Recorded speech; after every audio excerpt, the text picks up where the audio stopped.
আমাদের বিনিয়োগকারী টাকা ওখানে আত্মসাৎ আব্দুল আজিজ পরিচালক, ব্যবস্থাপনা পরিচালক।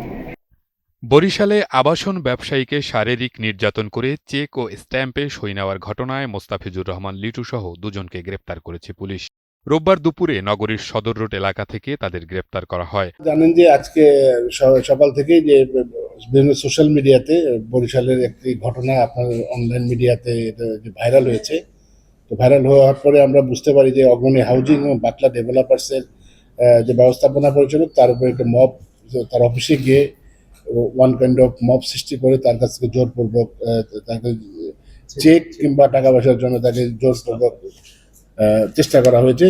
তো এই ঘটনাটি জানার সঙ্গে সঙ্গেই আমি আমাদের গোয়েন্দা এবং আমাদের ওসি কোতোয়ালি এবং সোশ্যাল আপনার সিভিল টিম সহ আমরা তার মোবাইল লোকেশন ট্র্যাক করে আমরা আনুমানিক 2 ঘটিকার সময় বরিশাল মহানগরীর টপটান এলাকা থেকে এজার নামীয় আসামি মোস্তাফিজুর রহমান লিটু এবং আবুল কালাম আজাদকে আটক করে কোতোয়ালি থানাতে আমরা সোপর্দ করা হয়েছে।